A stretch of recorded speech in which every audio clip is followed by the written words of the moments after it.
ஆண்டவராகிய இயேசு கிறிஸ்துவின் நாமத்தில் உங்கள் யாவரையும் அன்பின் வாழ்த்துக்கள். இந்த மார்னிங் மன்னா என்ற தின தியானத்தின் மூலமாய் உங்களை சந்திப்பதில் நாங்கள் மிகுந்த மகிழ்ச்சி அடைகிறேன். ஹல்லேலூயா. கர்த்தர் இந்த நாளிலே கொடுக்கப்பட்ட தலைப்பு, நாம் தேவ பக்தியை அளவிடுவது எப்படி எடுத்து வாசிப்போம். 1 கொரிந்தியர் 13:13, 1 கொரிந்தியர் 16:4.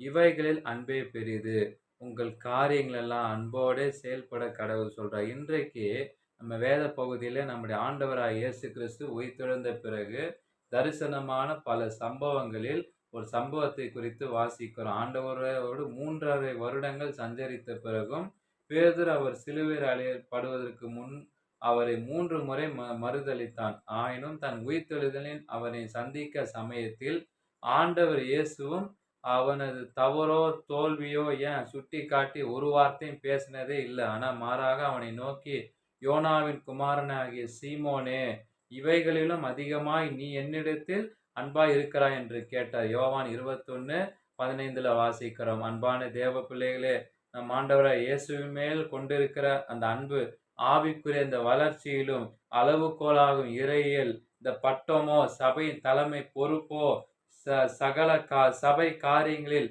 ரொம்ப அதிகமான ஈடுபாடு ஆவிக்குரிய நிலைமையில உண்மையிலே வெளிப்படுத்துவதே இல்லை பார்க்கிறோம்.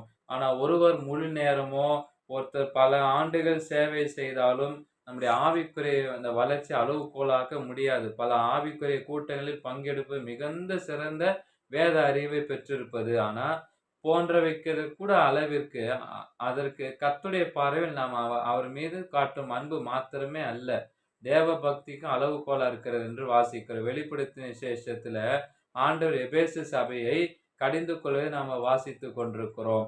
அந்த சபையில பல நல்ல குணங்களை கூறிவிட்டு, அதிலும் ஆதியிலே நீ கொண்டிருக்கும் அன்பை விட்ட என்று உன் பேரில் எனக்கு குறையுண்டு என்று உன் பேரில் அவர் கூறுகிறார் என்று சொல்லி வெளிப்படுத்து விசேஷம் 2:4. அன்பு குறைவுபடுவோமானால் மற்ற நற்குணங்களை அவர் ஈடு செய்யவே முடியாதானா என்பதை நாம் உணர வேண்டும். ஆண்டவராகி எல்லாவற்றை பார்க்கிற அவர் மீது நம்முடைய முழு இருதயத்தோடும் முழு ஆத்மாவோடும் முழு பலத்தோடும் அப்போது அவர் அகமகிழ்வார். எனவே அவர் நம் மீது காண்பித்த எல்லா அன்பு எப்போது நினைவு கூர்ந்து நம்ம செய்யணும். நம்ம விசுவாசிக்கிறோம். ஜெபம். ஆண்டவரே, உன் மீது நான் கொண்டுள்ள அன்பில் நாளுக்கு நாள் வரை எனக்கு உதவி செய்யும். இவ்வுலக வாழ்வின் கவலையோ சோதனைகளோ உன் மீது அன்பிலிருந்து என்னை விலகி விடாதபடி காத்துக்கொள்ளும். என் ஆதி அன்பு என்னாலும் குளிர்ந்து போக கூடாது ஆண்டவரே. Amen. Have a blessed day. God bless you.